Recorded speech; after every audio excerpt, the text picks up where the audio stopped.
Coco Gauff, la sportive la mieux rémunérée au monde en 2024? L'américaine Coco Gauff se situe actuellement au 2e rang au classement WTA. La Française Loïs Boisson a réalisé l'exploit de se hisser en demi-finale du tournoi de Roland-Garros.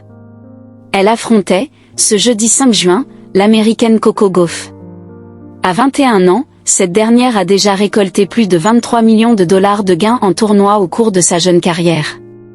À Roland-Garros, les espoirs tricolores reposent désormais sur les épaules de Loïs Boisson. La Dijonnaise de 22 ans a réalisé l'exploit de se qualifier pour la demi-finale du célèbre tournoi parisien en battant la joueuse russe Mira Andreeva.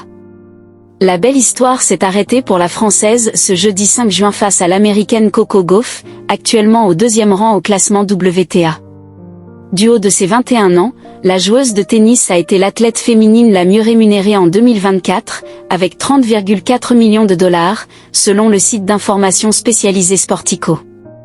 Elle a notamment récolté plus de 23 millions de dollars de gains en tournoi au cours de sa jeune carrière. Coco Gauff s'est révélée au grand public à seulement 15 ans, lors du tournoi de Wimbledon en 2019, où elle avait créé la surprise en atteignant les 8e de finale en battant Venus Williams.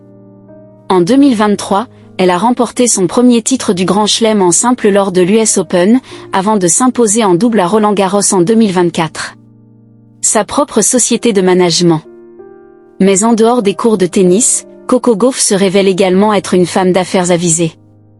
La jeune américaine a en effet récemment créé sa propre société de management, rapporte Reuters. La joueuse a donc quitté l'agence Team 8, fondée par Roger Federer et son agent Tony Godsick, et est désormais représentée par Coco Gauff Enterprises, avec le soutien de l'agence artistique WME. Ce n'est que le début d'une nouvelle ère passionnante pour moi, et il y a encore beaucoup plus à venir, que je serai ravie de partager en temps voulu, a commenté Coco Gauff sur les réseaux sociaux. Avant de préciser, comme toujours, le tennis restera ma priorité principale.